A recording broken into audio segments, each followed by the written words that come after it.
just like that, they buy it. They eat it up. You pander to them, you thank them. I mean, really, people, I thought you were a little bit smarter than that. I mean, it's just so easy to say the name of the city. You cheer. Hey, Stephanie, you cheer. I mean, just come on. Welcome to the A Show.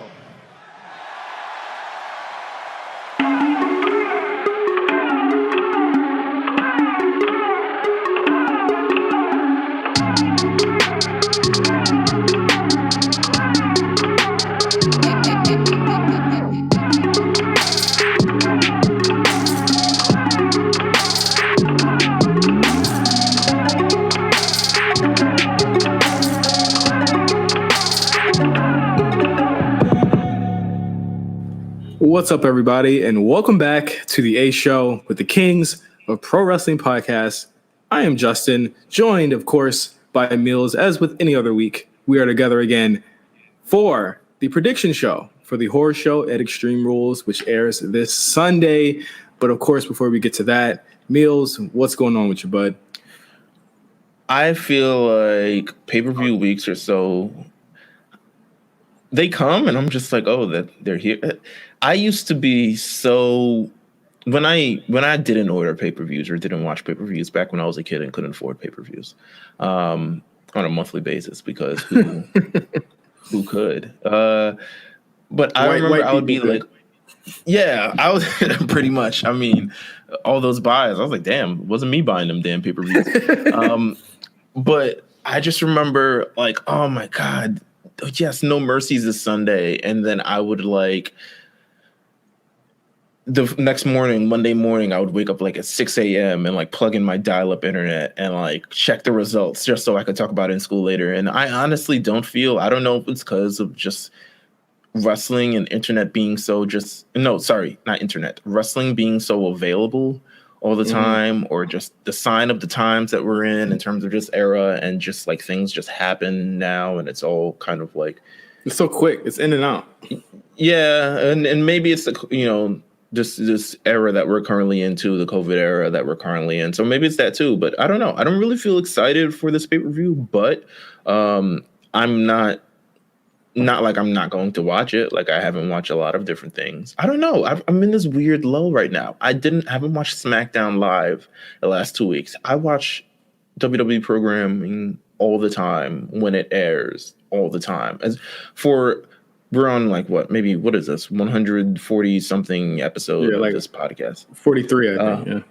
Yeah. So we're weeks in. I can tell you probably 140 of those weeks I have watched all the shows live when they've happened. Right. And the last like 3 weeks, 4 weeks, whatever number that we're at, I'm just like, let me find some other shit to do and I'll get back to it. And that's just kind of how I feel currently. And it's like a weird feeling I'd never really felt before because I'm always all in on pro wrestling.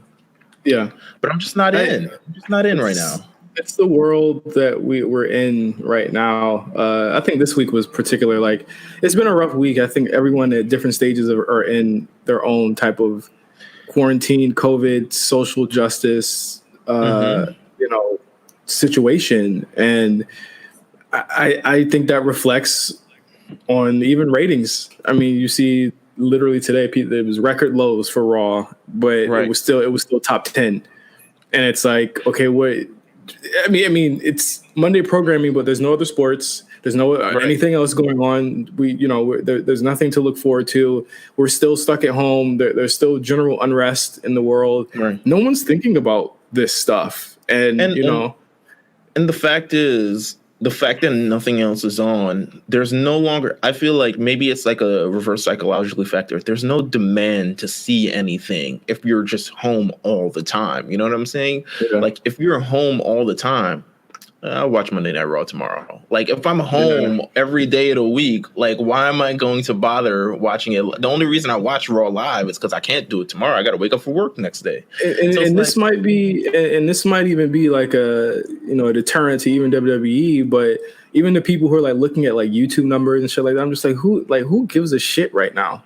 Like it's good. It's good that it's on and that we can watch it if we want to. That's a good positive. But in the end, like, should these people even be? And again, we've run into this for the past 10, 12 weeks. Have been asking these same, moral questions about both companies running shows, and even New Japan running shows, which, like, is that really what's important right now? And I think it reflects in ratings. I think it reflects in the general malaise.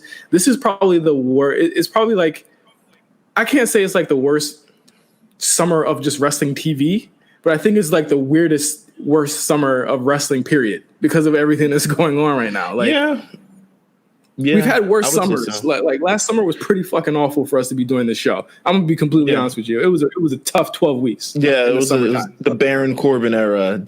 Never truly lived up.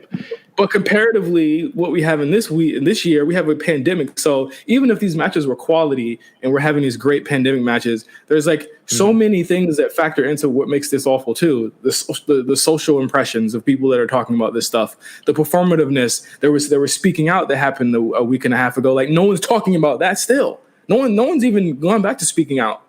That was a huge thing. And it's like we're like kind of running into each other as far as like news cycles. Like, this is This is a relatively slow week for news in wrestling. Yeah.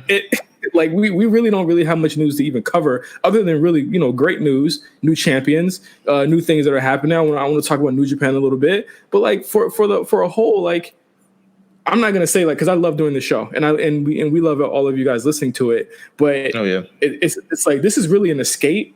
So like me, like, worrying about what the fuck 1.6 million, like, this is a lot of people broke the habit, but a lot of people have been breaking the habit of Monday nights for a really long time. And this is just, who knows if they come back. Yeah, at this point, like, after this whole thing, it's like you kind of figure out like what you need and what you don't need, and everyone's like, oh, they should be doing record ratings, everyone is home. But at the same time, it's like, but like, I'm home all the time. Like, there's no urgency to watch. And if I do need to watch it, I'll watch it online. If I do need the things, you kind of get to figure out what you need, what you don't need. I mean, that's the only kind of benefit of this situation. It's kind of like reestablishing your priorities and like what truly is your priority. Did you really actually need to do this? Did you need to buy lunch every day of your life? And it was like, maybe you did because you didn't want to cook, but maybe you found a love of cooking through this entire thing. So who knows? Like, this is, we're going on, gosh, got to be like week fucking 16 of this entire thing. But like, we're learning more new things about ourselves and our own habits. And you're kind of learning it through the habits of the listeners and watchers and stuff like that as well. Everything is down for the most part. Even basketball, it'll pop, but it'll be back down. Trust me. Especially with all the news that's coming out of like this bubble. This bubble is the most fascinating thing I've ever heard of in my life. In a way, this is like, this has to be like 10 times worse than what these wrestling companies are doing, right? Like, this bubble just can't work at all. This bubble, it sacrifices not only health, but like also like, I don't want to say like human rights. It's not like an extreme of like human rights, but it's also like, you're telling people that they can't leave for 3 months and this is what they're doing. And legitimately people are like kissing their babies and hugging their wives and being like, like they're being shipped out to the army or shipped out or like doing a bid or something along those lines. Like and we're getting every day. I mean, they're in the bubble. So they're there. And then they're still, someone's got COVID. Someone's got COVID. Someone's being, the snitch hotline is blinging right now, and it's like, bruh, it's just so crazy. It's just weird. It's like I feel weird watching wrestling. I'm gonna feel weird watching basketball. I'm pretty sure people don't give a fuck about NFL. They let those people fucking kill people and shit like that, and they still watch it. But like, it's like people. It's just weird all around. You know what I'm saying? It's like. It's just a weird era that we're in. And again, like to your point of Extreme Rules, I said it last night. This card is good. I'm not mad at this card at all. It's just that like minus like one match that and we'll talk about it later, like that I don't care for at all. It's a solid, and the women's matches should be. I mean, one of them is probably gonna be match of the year contender. But at the end of the day, nothing seems like it matters. And it's not just because the crowds aren't there, but I'm pretty sure that's a bigger reason why people aren't watching the shows. But it's because there are so much bigger things going on in the world. So to that point, because there's so many big things happening in the world, so much more important things are happening to the world. The fact that you guys give us an hour every single, Wednesday to talk about this stuff, we really appreciate it. And you guys help me through this. I'm pretty sure you helped Mills through this. So thank you all for listening to the A Show during this point. Should we get to the news? I got one news point I want to bring up really quick. Yeah. Let's get to the news. New Japan Dominion happened last weekend. I didn't watch it, but I heard the buzz. I heard the tea. I heard everything about this. So of course, as you already know, it came down to Evil, who won the New Japan Cup. And of course, whoever wins that goes on to face the New Japan champion, who of course is Tetsuya Naito, who has the Intercontinental and Heavyweight Championship. He's the double champion in New Japan. Evil turned on Naito at the end of the New Japan Cup finals and joined the Bullet Club. Yep. if there's nothing else going on, okay, I get the sentiment here with him joining. I laughed about it, of course, okay. But I get the sentiment. Jay White isn't coming back anytime soon. I believe he lives in the States. Kenta isn't coming back anytime soon. I believe he actually still does live in Orlando. and I need a job. I'm pretty sure he at IHOP right now. Waiting. Oh no! But a lot of their top gaijin talent is gone. And there's not. Literally, Mills, what they had on these shows is what they have right now. Like that's literally what they have right now. So, going into Dominion, that was the biggest thing. Evil is now the leader of the Bullet Club. Of course, Tama Tonga not there. Fale is not there. They're split everywhere. Like this is literally the Bullet Club right now. Is Yujiro, Evil, Geto, and Dick Togo, who appeared at Dominion when it was Evil versus Naito. Naito in his second title defense loses the titles to Evil. Perplexing, to say the least. I would have thought they would have let this feud go a little bit longer. I was a fan of the show. I really liked the Shingo and Show match. I think it was the match of the weekend last weekend. And if you haven't seen it, go out of your way to see it. But I think as far as booking goes, I think they did Naito a big disservice. But then again, the match itself didn't do a really good job of making these two seem like they even disliked each other. Naito, I'm telling you, Mills, Naito didn't react as if he had gotten turned on, the previous night at all. He was still acting like the normal Naito match. He was bored, laying down, stalling, all that. He was doing the same shtick, and it was just a boring match. He needs a new scenery, maybe a new. Do you feel like maybe Paul should throw man the bag a little bit? Man, what you doing? Entice him. What you doing, man? What's going on, man? So, I like to make that joke.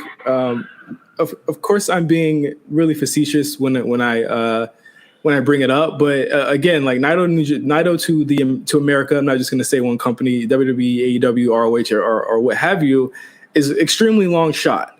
But I think when you look at the matchups that he has, there are very few that he has left in New Japan. But then again, you can say the same for Tanahashi and Okada. Right. They somehow make it work. A lot of the times you see these matches over again and they still work. They still bang. I mean, I even complained about Aleister Black and Buddy Murphy this week, and that ended up being really good. So, like, as long as these guys can work together, it shouldn't be a problem. But as far as Naito, I think that the issue is deeper than just the matchups that he has. I think that physically he's just not where he used to be. His knees are shot. He's not as fast. He's not as explosive. He's a much slower wrestler. He kind of reminds me of Austin right after the neck injury, when he considerably slowed down, but the matches ended up just being brawling. There's a lack of technical stuff there with Naito, however, and he's not really a good brawler to me. But he really excelled when he was on top at being a high flyer, but also like a hybrid type wrestler, almost like Kenny Omega in his prime in a lot of ways. But he's just not there anymore, and I don't think Evil is like very impressive to me either. So that match just ended up really underwhelming me. It was a lot of run-ins, of course, as you know, a lot of interference, a lot of Bullet Club stuff, and Evil won.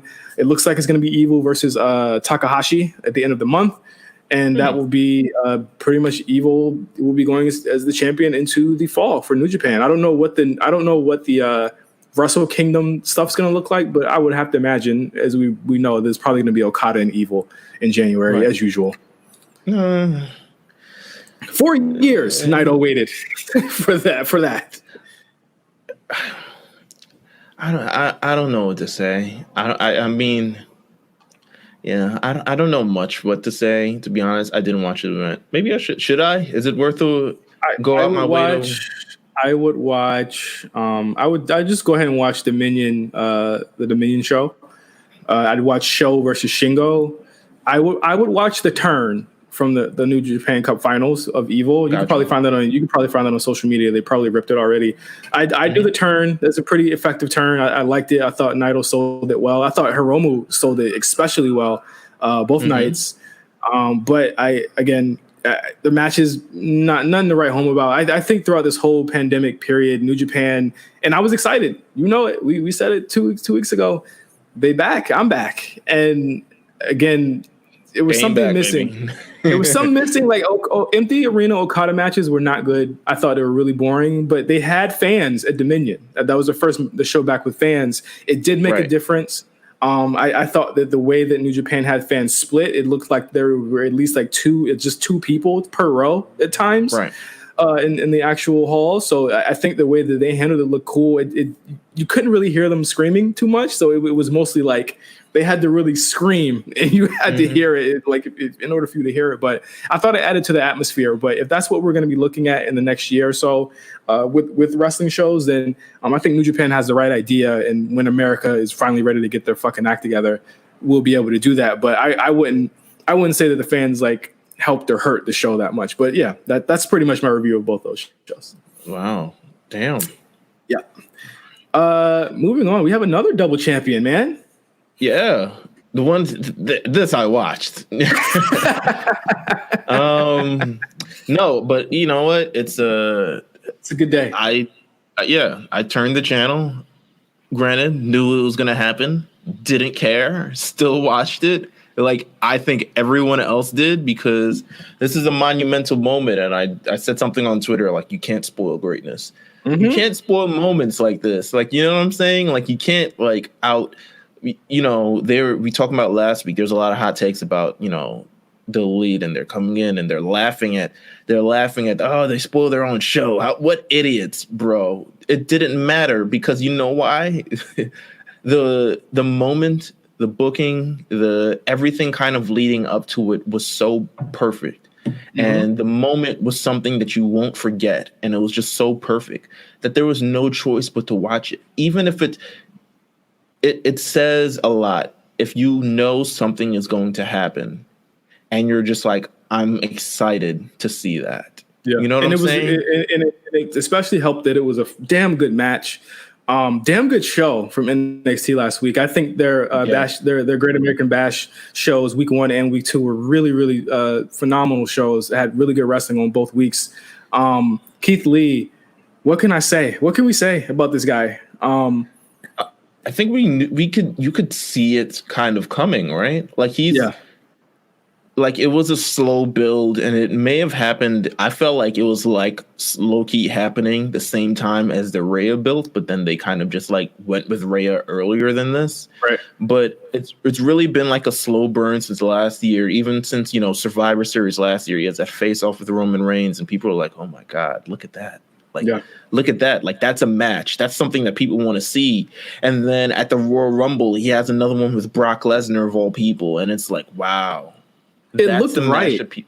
It looked right in the same way that, I'm sorry if this offends, in the same way that, like, when you have a Matt Riddle, it looks right.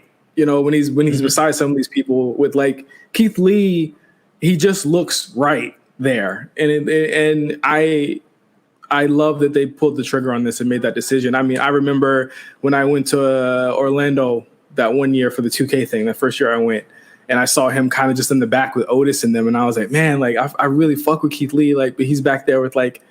With Otis and them.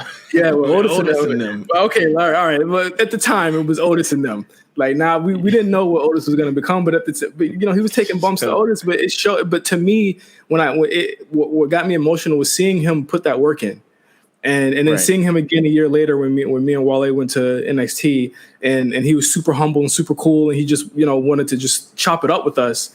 And then that humbleness led to him winning the having those moments that you just talked about. And then he won the U.S. title or the North American title, and then he won and then he won the NXT title. And it was like, this guy, like, again, he just exudes professionalism. He exudes just a presence about him that I don't think any other wrestler really has. And I think, obviously I do believe he should probably chill on the big man flying stuff. I think he does really well, like in the Adam Cole match when he wasn't doing that. But I do think that this guy, like, I'm in awe, what I'm saying, of how great Keith Lee is. He's one of my favorites right now. And we've been saying this for months. He's one of the best of the year so far. And I wouldn't be mad if he had a short reign, because I know it's August. I know TakeOver is coming in a month. I know Karrion Kross has his eye on Keith Lee. I'm of the mind, put this man on the main roster right now and watch people watch this, because he's obviously a guy that's getting ratings. 900,000 watched that match last week, and I don't even get into the ratings shit like that. But that means something. That's black excellence. You know what I'm saying? Yeah. Like, that's black excellence right now. They want to see shit like that. So put him on the main roster. Let him succeed. That's doing right by a character, you know what I'm saying? Like, doing right by him. And he didn't win all the time. I mean, yes, he probably won more frequently, currently than before, but he didn't win all the time. But you still knew that, like, this guy was a guy, and they treated him like a guy. And they were like, okay, look at him, just his presence, the way he carries himself, the way he does everything. Let's give him the North American title. And then they even said, you know what? Let's have him be the one to stop Adam Cole's record-long title reign, which to me should have ended a while ago. But I feel like everything kind of happened for a reason. And this Keith Lee thing happened for a reason. He is the guy. He is the guy that they should do things in NXT with, quite honestly. He's the guy who could stand up to, Undisputed Era. He's the guy who could feasibly beat Adam Cole and Johnny Gargano and kind of present NXT in a different fashion and different light. So, you know what? I'm here for it. Double champion. Don't know how long we do that, but I'm glad we're here. Congratulations to Keith Lee. Yes, sir. Moving down the line of this news, we got Rusev, your man's Rusev. Yeah. It's a bad Rusev day today. He announced over the weekend that he tested positive for COVID-19. Of course, I don't think we reported this last week, but Lana actually reported that her mother and her father had COVID.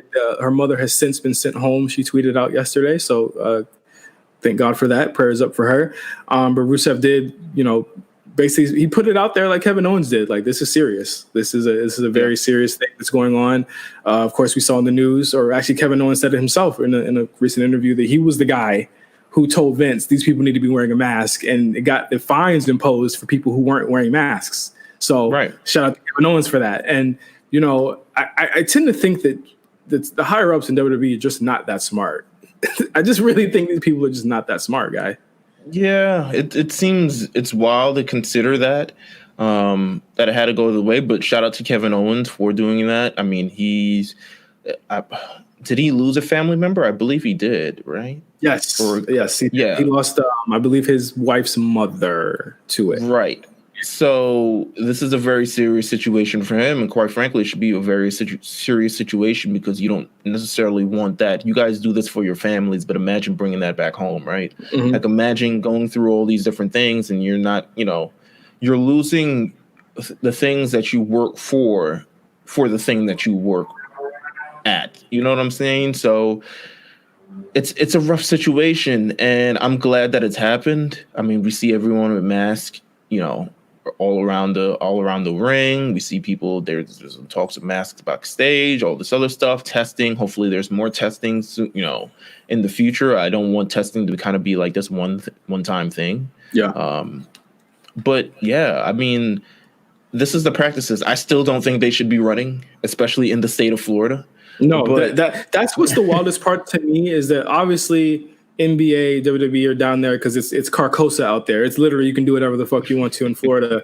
But right. I think that if they were to run in somewhere else, they absolutely would either not be able to, or they would have tighter restrictions on what they were able to do. I see literally on the shows every week, all 3 shows, 4 shows, There's people taking crowd bumps. There's people, doing like breaking up fights. There's like 10 people in one breakup. I'm just like, bro, y'all tripping. Like, what is y'all doing? If this was in like fucking Chicago, Michigan, this wouldn't be happening, right? What's the state that got a low? I don't know. I'm in LA. We shut down again. So like y'all phase 1. Y'all back at 1 like Brian McKnight. We phase 0 right now, bro. Like it's just crazy, bro. Man, all the states doing it right. I mean, there's New York. You can always come to New York. I don't know. Don't be humble about it. Don't be humble about it. No deaths on Saturday. What? No deaths on Saturday. You know what I'm saying? I mean, it is what it is. VMAs. I might show up. Who knows? But let's see. No, I mean, there's a couple of the states. One including is Connecticut itself, where their headquarters are at. Connecticut. Well, yeah. Why don't they run on the roof?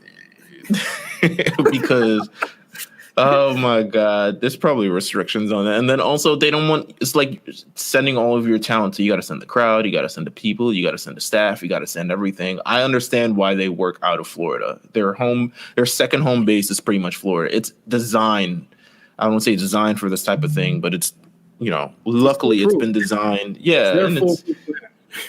And it's ideal. So I understand why they do it. Should they do it? That's a whole other story. Should anyone be doing it in the state of Florida? No, absolutely not. Did you hear the rumor? And I guess you could see it on the show this week or the past 3 shows of Raw. You noticed obviously people missing. You noticed Liv missing. You noticed Sonya, Otis, Mandy, Lana, all of them missing. Apparently something came out, or there was a rumor, or I guess there was video. I didn't see the video that they were all at a yacht party that week. The week that they taped. Listen. What was Otis doing at that yacht party? That's all I gotta know. He was getting to it. What you mean? So this is a work. Relax, big man. No, I mean, this honestly, it's stupid. What the hell are you doing at a yacht party? Like, I know WWE can't fine you for things you do off the job, but I would look at you like, are you stupid? Like, are you stupid? Like, what are you doing at a yacht party? Are you stupid? I'd say this doesn't seem like a good idea. No, I mean, they wouldn't say, obviously they would not say, are you stupid? I would say, are you stupid? But it's a situation, especially with Sonya and Mandy, right? Like they were having a program that I thought could have led up to this pay-per-view that we had here.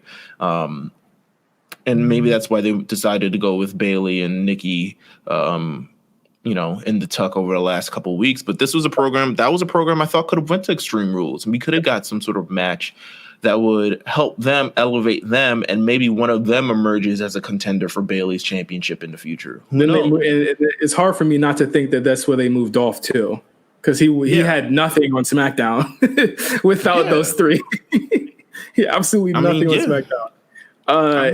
But I mean, if we didn't have that, we wouldn't get Bianca on TV, and I'm pretty sure that this is right place, right time. Not having COVID, having her there is kind of fucked up. That was like really the reason. But I mean, we all know that wasn't the first choice for Ruby Riot's partner. So it'll be interesting to see what comes out of these COVID tapings this week. I believe they start taping tomorrow. I think they tape Raw, Extreme Rules, SmackDown, and NXT over the next 2 weeks through the next. I think it's Wednesday, Thursday, Friday, Saturday, or something like that. So, yeah.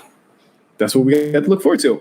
I think that is it for our news. We got Charlotte. Charlotte said, "Oh yeah." Charlotte went online on Twitter. She had she said her air conditioning was out, so she had some things to say, and she talked about why. I can't equate that. My air conditioning is out. I don't want to say anything to anybody. Leave me the fuck alone. But yes. She went on Twitter and debunked some rumors about why she was taking time off. There was a lot of rumors about why she was taking time off, and she set the record straight there. A lot of people said, I think some people said her collarbone. Some people said there was cosmetic surgery, and she basically talked about how she's been having issues with one of her implants and having silicone poisoning, which is extremely scary. Yeah.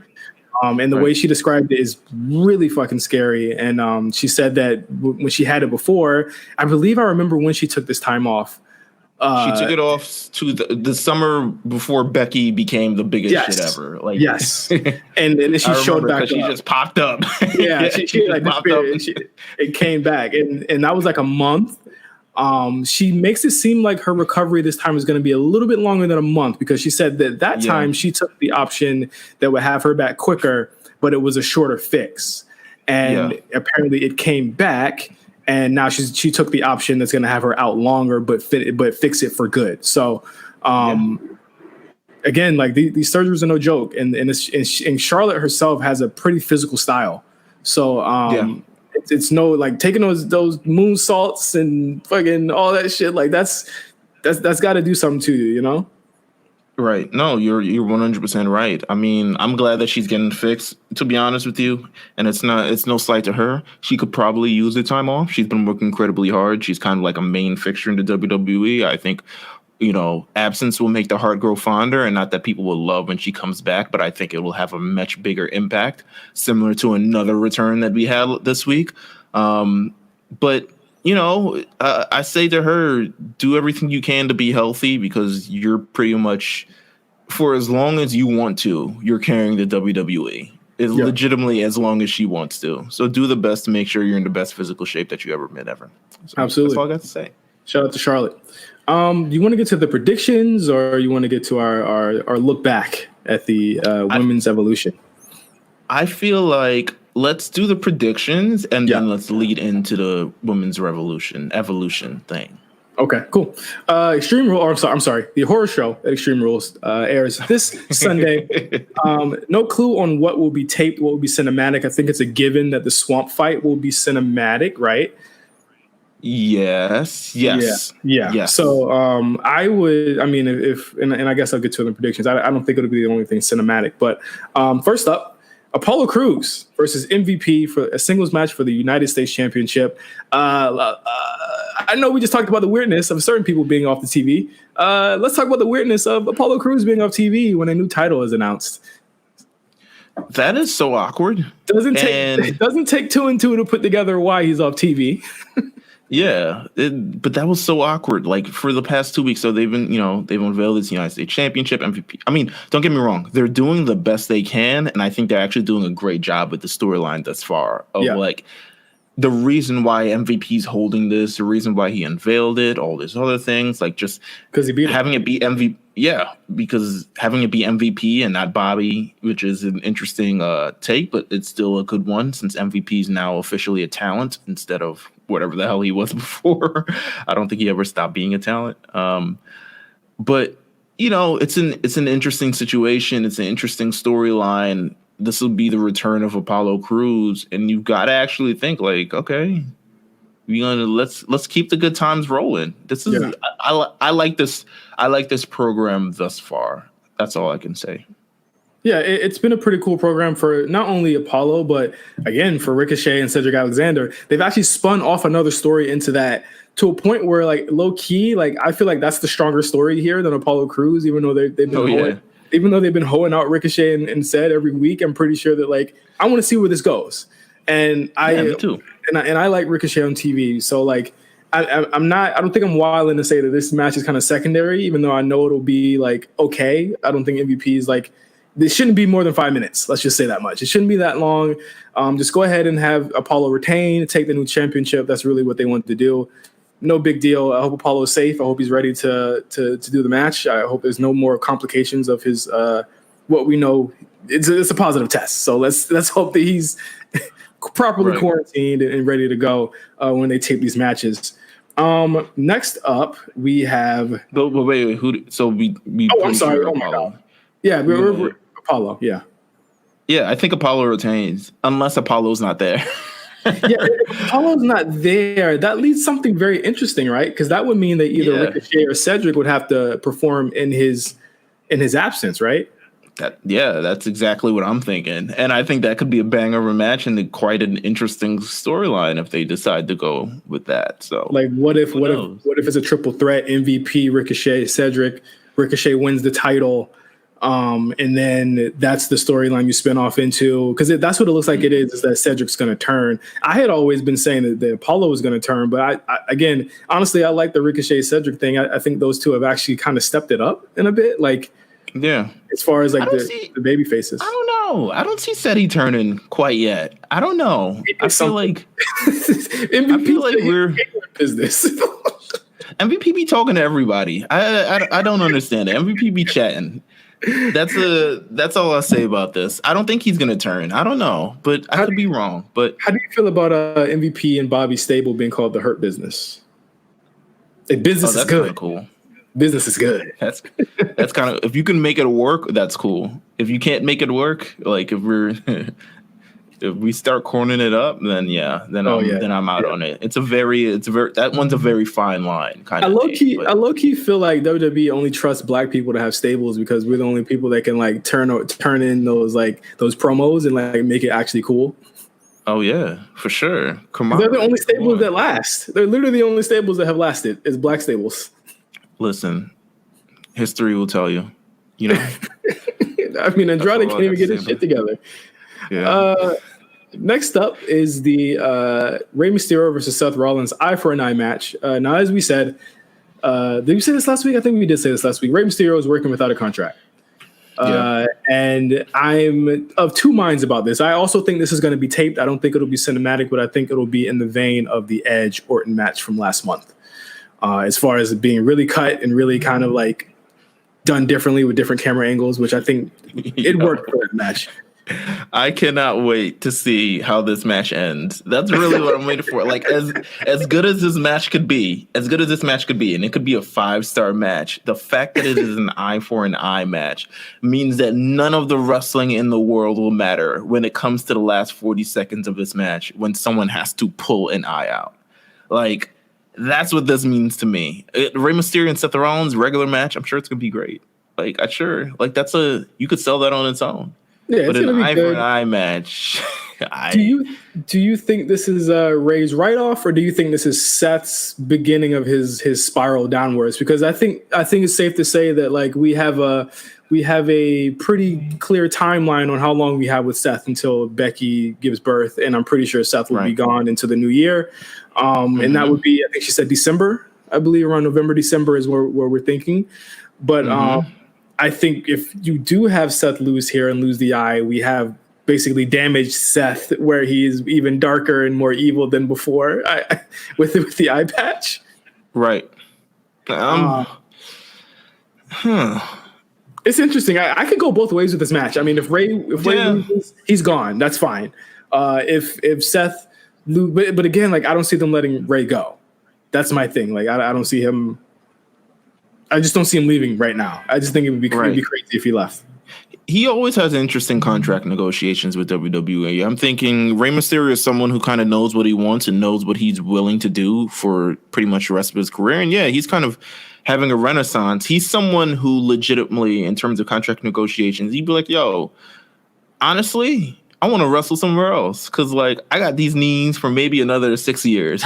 So I don't want to be wrestling the same old giant, heavy dudes for the rest of my life. Maybe I want to go and teach some luchadors and get the next generation of luchadors up to speed and things like that. He's someone who kind of runs on his own kind of speed, which I've always kind of admired and respected about him.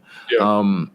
In regards to this actual match itself, you're right. It could go 100% either way. If I have to choose one, I'm going to say Seth Rollins only because SummerSlam is coming up. Yes, and he has to be around. Now, who do you think he's got for SummerSlam? Because it's obviously not going to be Drew. It's not Drew at this point. I don't know who it could be. It's got to be Alistair, right? So here's the thing. I told, I was writing in the chat, like, I kind of want something different for Seth, right?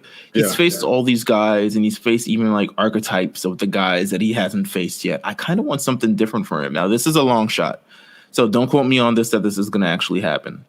Okay. Seth Rollins versus Goldberg. Whoa. I don't think it's going to happen. Don't get me wrong. I don't think it's going to happen at all. I mean, why don't you think it would happen? Because I don't think Goldberg at this time in this period is I mean, he might. I don't know. It depends on the guy. He might not wear a mask. I don't know. He did Mania. He did Mania. He did Mania, but he also like he was the champion. You know what I'm saying? Yeah, you're right. You're right. Well, you're right. I like that idea a lot. I like that idea a lot. Because he doesn't face different guys like that all the time. He doesn't. Seth Rollins always has the match on the big card where you're like, okay, I'm expecting this match to like steal the show or something along those lines. So he's held to that expectation. Are you expecting a longer than 2-minute match with Seth Goldberg, though?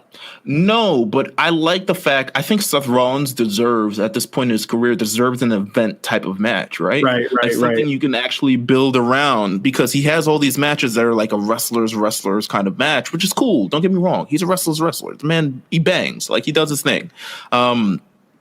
But he never really has that event type of match like to look forward to. I think the closest he's been to is Brock, but even with the Brock thing, like he kind of flips around. I want to see him out of his element. I want to see him against Goldberg. If not, he's probably going to end up facing like some idiot like the Big Show or something. I don't know. I like that idea because now that I think about it, Seth's never really had like that Undertaker part-timer match. Other, like Triple H and Triple H face Undertaker. Yeah, it's like Triple H's kind of like Triple H's like a permalancer. Like, we know he comes around every single year and maybe twice on 1 year. But I like that idea. I really do. So I think if Seth was to win and write him off, he'd have that cocky, that cocky stature, and then Goldberg shows up to break it down. And I think that adds a lot of watchability. I mean, I want to watch it. I want to see it. I think a lot of people want to see Seth get speared. So I think that's a dope idea, especially if you're not going to have Roman back for a while. So, next match. Well, actually, no, I think Seth's going to win, by the way. So, yeah, I think Seth is going to win as well. Next up is a match that we did not want to say is the main event, even though it probably will be the Braun Strowman, Bray Wyatt swamp fight. I've been very vocal in my dislike of this program since the beginning of it. You've got a bunch of silliness between both guys. I think Bray has excelled in the silliness, but they have now gone away from the Firefly Funhouse stuff, which I think is a bad idea. I'm just going to really just run down all my problems with it. You've got Braun acting like a fucking fool, like a silly fool for the past month, which I'm not a big fan of either. I don't think either of these guys are really spectacular in the ring. This is why they had to do this match. And for a cinematic match, which they've done one every single month since Mania, I might be burning out on them a little bit. Yeah. And I think that this might be the weakest one. So I'm going to look back. I want to see if actually Braun wasn't on this episode of SmackDown, but I don't think he was on the one before either, which could be interesting. I mean, we talk about all these positive COVID cases. Like, it could be interesting, the champion itself. Yeah, he wasn't on this other one too, huh? Yeah, very, very interesting. He hasn't really been on SmackDown. They've been living through a lot of pre-tapes and vignettes and all this other stuff like that. So this is the first time we'll see Braun Strowman in a while. So I'll ask you this: they've been touting on social media Braun Strowman 100 days as champion thus far. What would you say about his 100 days as champion thus far? He won it at Mania. He's still champion now. Like, what would you say? It says a lot that Seth Rollins' little short-ass 2-month reign as a Universal Champion last year, after he won it back from Brock, was the best run that title ever had. The Universal Championship is a bad championship. Can we say that? Look at the lineage of this championship. Look at it. It is fucking awful. Yeah. No, you're right. Like, they've exchanged, and I don't know if they intended on. I mean, I'm sure they intended on Roman winning. It is a snake bit title from the moment it was literally introduced. It was snake bit, because how does your first champion, who admittedly Finn Balor, that was a moment, but he didn't even have 24 hours with it. And it was vacated. You got Kevin Owens. Okay, cool. Goldberg. Brock Lesnar. Yeah. Oh, it was Goldberg, then Brock. Yeah. Then Roman, and then he had to vacate it. Then Brock. Then Seth. Then Brock. Then Seth. Then The Fiend. Come on. And then Goldberg. And then Goldberg. Come on. Oh my God. This title fucking sucks. It's not even on the line in this match, but exactly. But I mean, like, you know, this is to pad out the. I'm guessing they're gonna do Braun and the Fiend. It's been what? How many months since we've seen the Fiend? Like 4? Yeah, we haven't seen him since. No. We haven't seen him since Saudi Arabia. Whatever the pay-per-view after Mania. No, after the Fiend. Yeah, Fiend. I guess Mania. Yeah, we haven't seen him since Mania. 4 months.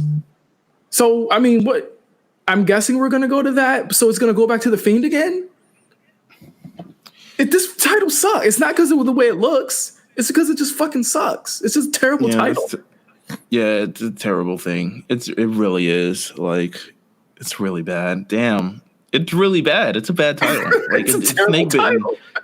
It's a snake bitten title. Like, it's everyone just who a bunch gets of everyone who gets it's a Haas belt for one, which is cool if that was going to be the Haas belt, but you gave it to shitty Haas's instead of like fucking. I hate to even be in this camp, but like Cesaro or somebody, like you're not giving it to people that are like actually cool. They could do something with it. I'll never hate being in a Cesaro camp. I'll tell you that right now. I know, but there's people that like overrated. Like, who should have been this? Should have been 10-time champion. It's not gonna happen. But like, it's not gonna happen.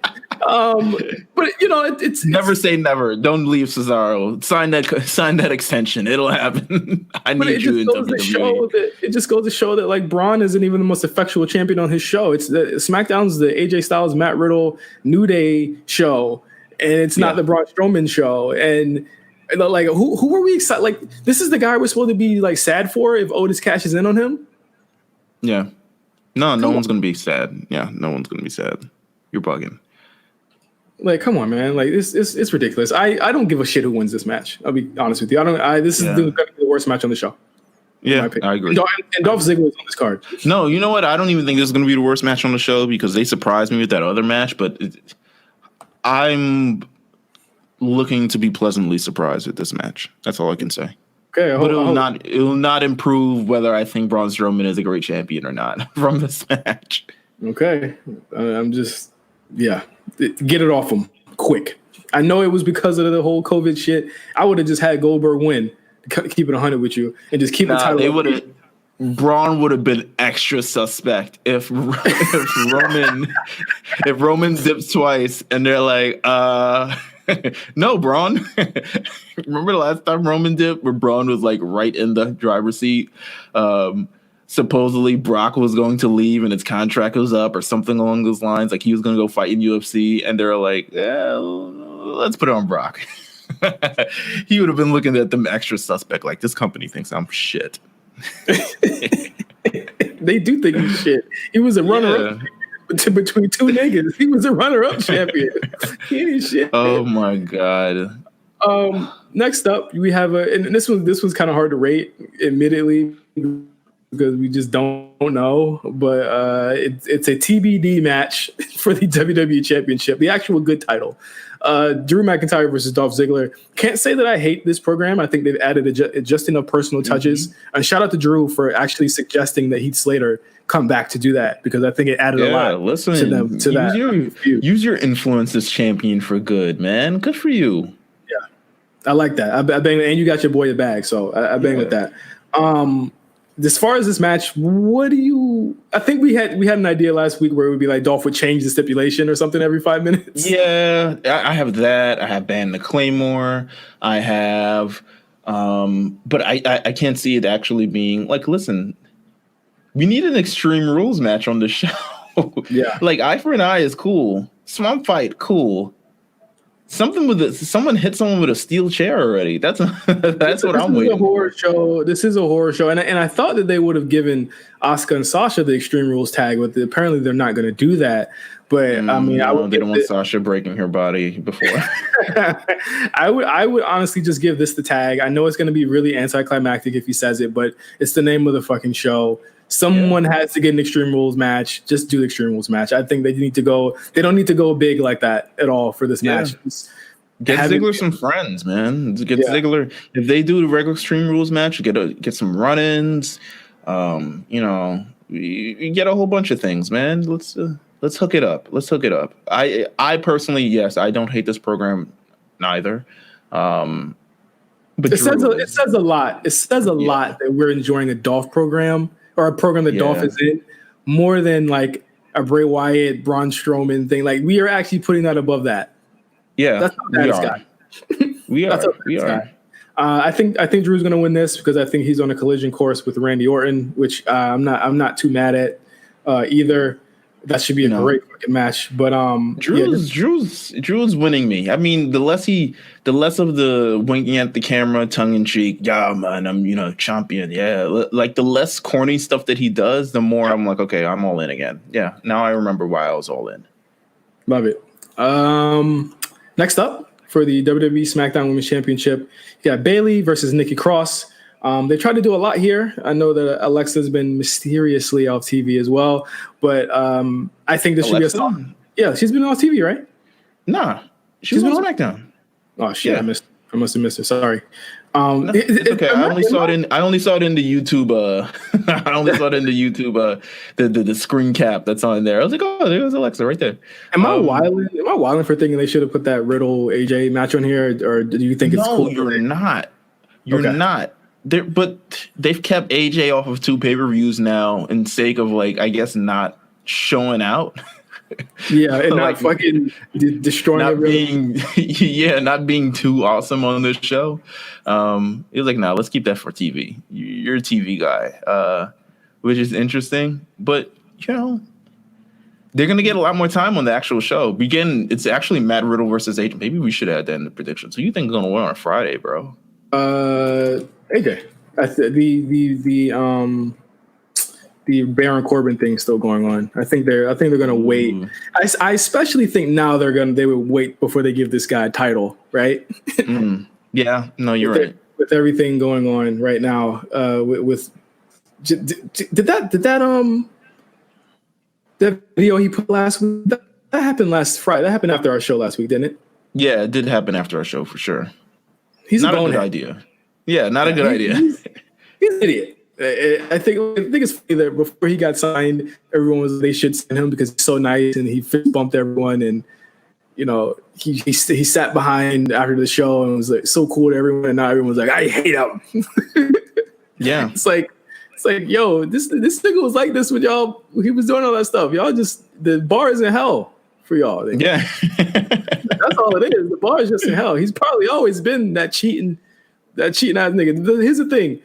He's always been that guy.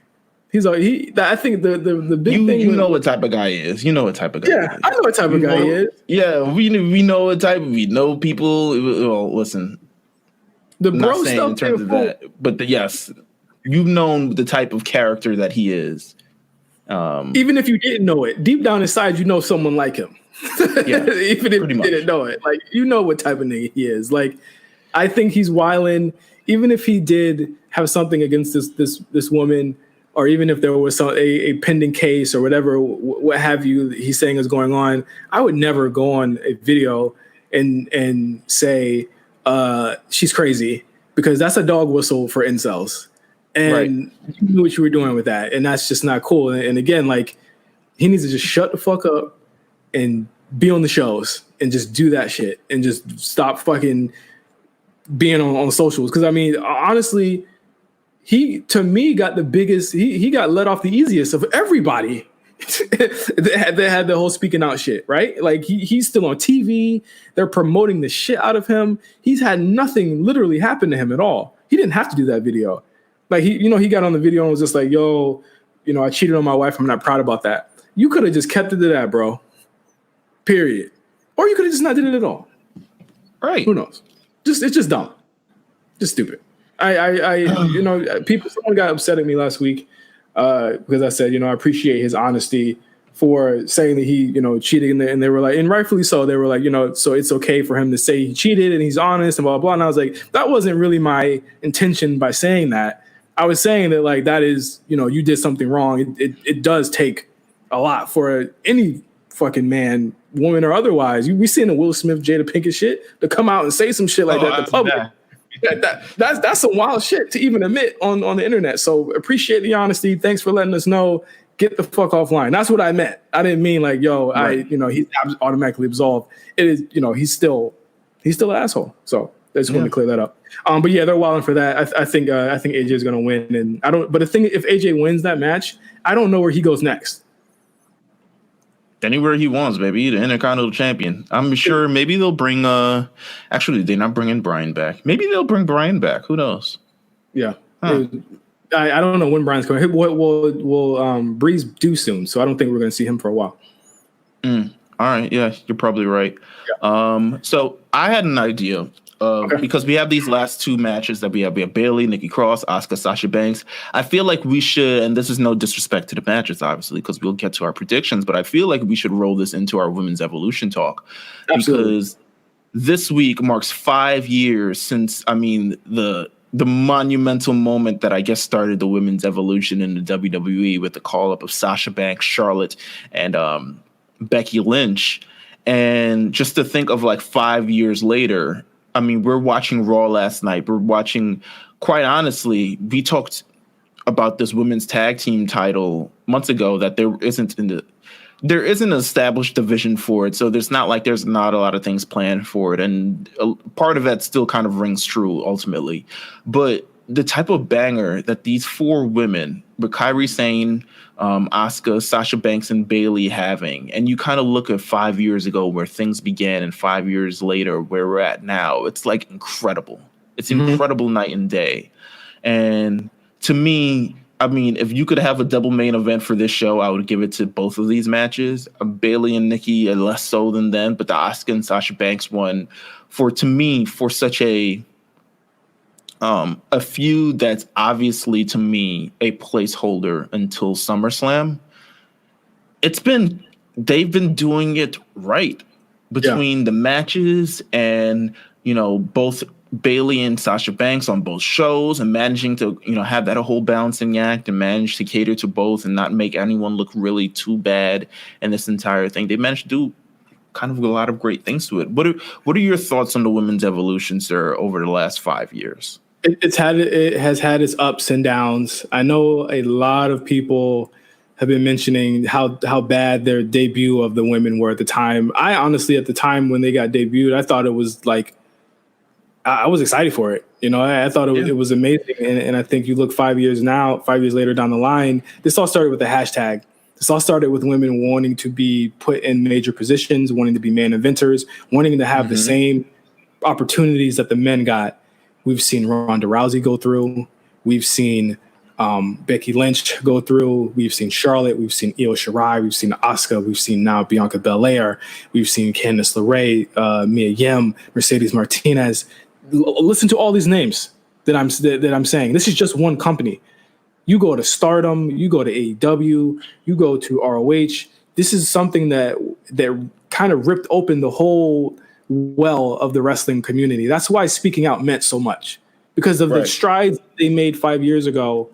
We can't go back to that. And I want to, you want to be able to show that wrestling really is for men, women, everything. You know what I'm saying? And I think that it's had its ups and downs. I think it's definitely had its struggles. I think that a lot of times there are parts of the year, right? Every year where the women are kind of like second fiddle to whatever's going on with the men. But I think more than anything, and I don't know if this is COVID era, but like 2019 and 2020, we've seen more of a focus on the women more than ever. And in a lot of ways, they've been outdoing the men. So you look at that match, on Raw, you look at this match that we're talking about for Extreme Rules, and, we're more excited for those than anything else on here that's going on. And this isn't a knock for Drew McIntyre and Dolph. I think they're going to do great. It's not a knock for Seth and Ray. It's going to be great. But the way that the women present their matches, they're like, and people have said this before, they're like fights. You go back and watch that Charlotte Io Rhea match from last month. That's a fight. You know what I'm saying? That was a banger. You look at the Mia Yim Candice LeRae match from NXT. That banged too. So like, you look at all of the styles, like there're just so many styles. Like the men kind of just have flippy guy. The women got brawler, MMA chick, fly chick that'll beat your ass, like all types of styles. Like it's so dope. But it's I'm glad that it's here. It took a long time to get here, like longer than the 5 years that we're speaking of. The 5 years is kind of just the impetus of it, and the 5 years is only the impetus of it because these women were having banger matches where they're allowed to kind of like do the things and give them the freedom on NXT, and people believe that, listen, let them do this. Women are capable of this. And then I honestly do believe that if we weren't shown those type of matches on NXT, there would be no movement today to kind of really push for that on the main roster, because WWE is someone, the company with all eyes on it. But if you don't have the Paige versus Emma, if you don't have the Charlotte versus Bayley, the fatal 4-way matches, if you don't have those matches, you don't get the yearn for it on the main roster. You don't get AJ making that tweet. You don't get, the Bellas openly, fighting for more time on the show, and et cetera, et cetera. You don't get those moments. What I would love to see myself is those movements kind of made in different companies. Mm-hmm. I think it's weird New Japan doesn't feature women at all. Yeah. I think that's weird, just in general. And I think it's something that should be spoken about. And I think it should be something that's,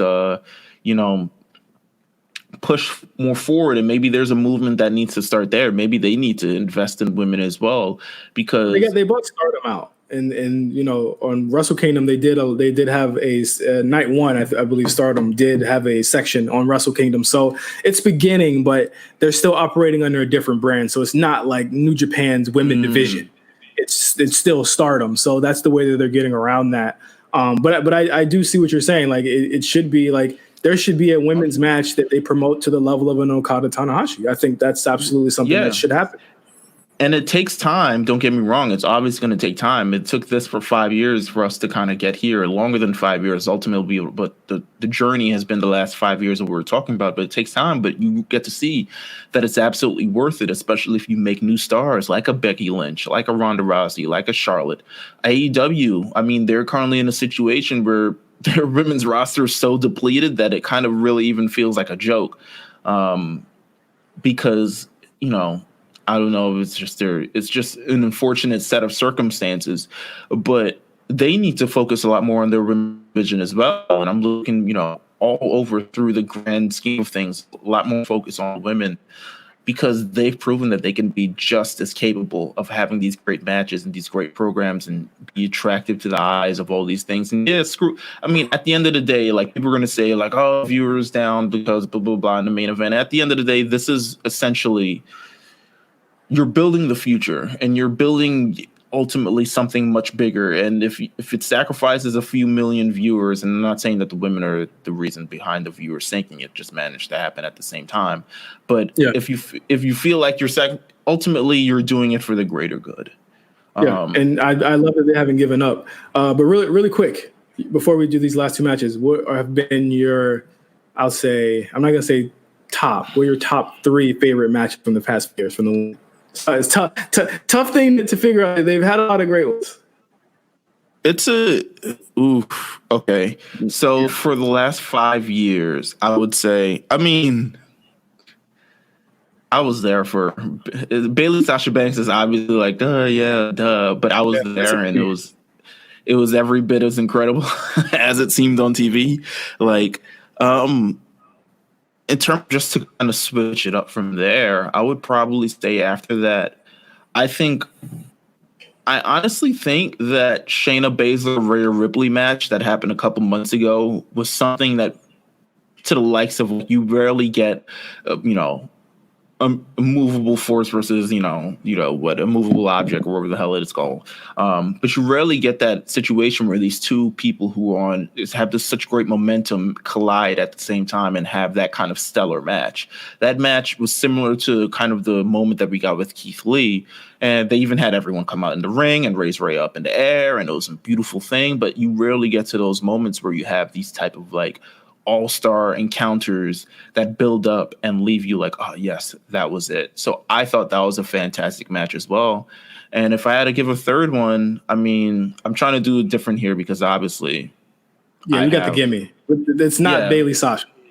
Yeah, it's I want to say I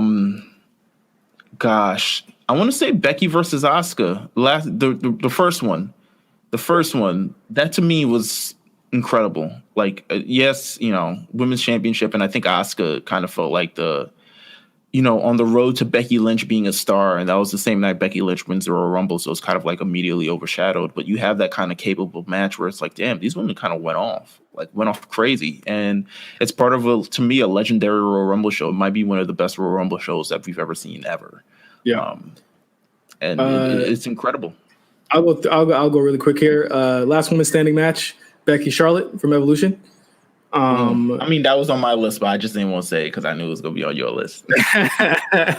Asuka Charlotte won from Mania, and I really enjoyed Becky, Asuka, Charlotte triple threat TLC match from December. That was good. Yeah. That was good. There's been a lot of moments, man. Even like that one later where the Becky and Charlotte versus the Kabuki Warriors at TLC. Yeah. Fire. As much as like, even though like some shit went down in that match, like even that is like, damn, that kicked ass. Like that was awesome. And I mean, we're missing a lot of pay-per-view. Yeah, close the pay-per-view, right? Like imagine the women's tag team championship closing the damn pay-per-view. We also have. I gotta say, I really enjoyed. I mean, we're missing a lot of Asuka stuff. Asuka Bailey was really good. Asuka freaking Sasha was really good. Ronda Rousey and Sasha was really, really good. That was on the same show as Becky Asuka. Man, a lot of straight heat has come out of this. And again, here's to 5 more years. I'm hoping that they'll main event 3 or 4 more WrestleManias within that time, and I think they absolutely can. So our final predictions here. I think Bayley's going to win the Nikki Cross match. I think that's going to definitely happen. And I think that Asuka Sasha Banks, I mean, this is a clear line. I think we've seen that, Shayna is back on TV again. I told you I want to do the little Boosie. I told you. I legitimately told y'all, like, relax. She coming back for SummerSlam. I told y'all. I don't think it'll be Asuka at SummerSlam based on what Kyrie said on Raw Talk. I think they really should do that. They having that match next night on Raw, and then Shane will come out and choke Kyrie. Like that. I've seen this book. I know this chapter. I can see it definitely happening. The Asuka versus Kyrie match happening. I don't think at SummerSlam though, but it'd be cool. Well, it wouldn't be I don't think they do it because it wouldn't be the biggest women's match on that show. Yeah, it would be if we're going to do it, Sasha Bailey. But I think that, again, like I said last week, they need to get the ball rolling on this turn or whatever they're going to do with Sasha Bailey, because they're not running out of time and space. But I think that the peak is right now of this program. Yeah. And if they wait any they're time, about to overstay. They're about to overstay their welcome. Yeah. Absolutely. And I think that the longer you wait to do this, the more, kind of, like you said, like it's going to be diminishing returns every time you do it, and having them win, they win a lot. So I think it's time that they go ahead and have that breakup start. Not that I'm preying on their downfall, but I think it's going to be a really cool. I think they're going to stick the landing. I really do, and I think they've been patient with it. So Asuka wins here, and that is the Horror Show at Extreme Rules 2020. And that is the A show for this week. I think this card is going to be pretty good, other than that one match. I'm not mad at it at all. And we're going to be watching it on Sunday. We're going to have our reviews for it next week on the A show. So, Mills, anything else you want to talk about? Nope. I think we're all good here. I mean, this has been a pretty stacked show. Thank you, everybody, for listening. Thank you, everyone, for tuning in. I don't know much more to say. That's all I can say. Be safe out there. That's all I can say. Please wear your damn masks and wash your hands. We want to go outside one day. Please let us try and figure this shit out. Please let us figure it out. But yeah, until then, please be safe, everyone. Thank you for listening to the A Show. You guys mean so much to us, more than you'll ever know. And until next week, thank you guys for listening. Peace.